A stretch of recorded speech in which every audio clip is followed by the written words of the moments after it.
Tingnan nyo to guys. Toyota Hilux sa atin, mahal na mahal. Pero ito, Toyota Land Cruiser. Bago. Ayan oh. Ito nyo naman, namumuti pa yung ano nito. Kadi-deliver lang nito eh. Oh. Ganda no? Porno. Oh, matic na to. Automatic yan oh. Tingnan mo naman ang loob niyan oh. Oh. Meron pang monitor oh, TV oh. Camera yan pag may sticker pa ka oh. Kaya lang single cab lang. Ang liit. Pero alam nyo kung saan dadalhin to? Gagamitin lang to ng mga mekaniko sa desierto. Tala sa atin yung Toyota Hilux, mahal na mahal eh, no? Dito, ay, grabe. Oh, porno. Ayan, oh, ginagawa na nga nila. Oh. Dinismantle na nila to, dinagdagan ng ano para hihinanga. Dito nila i-welding siguro yan, no?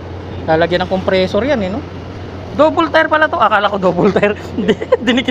Dinikit lang pala. Ganda nito. Dunlop pa yung gulong.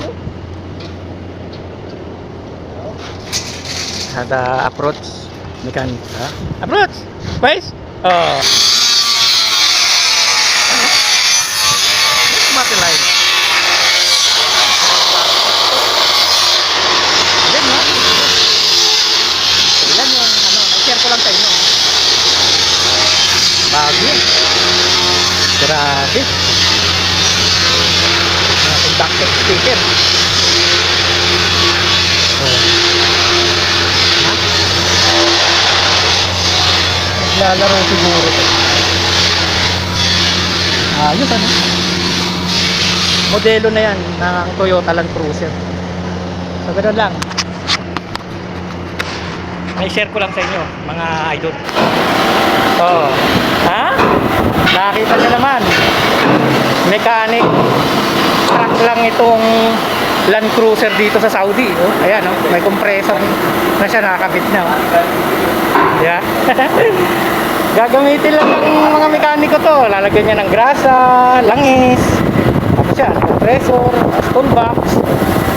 Ito yung Land Cruiser na bago. Oh. Oh. Wala na, oh. Ito nyo no, may conduction sticker to. No? Oh, lalabas lang ng kasa yan. Land Cruiser. Modelo yan. Galing, no? Tala pag nasa Pilipinas to, senador na ang meron ito. Congressman. Yan. Diba? Dito, mekaniko lang ang meron ito. Oh. Ayun, ganun lang. Salamat sa makakapanood.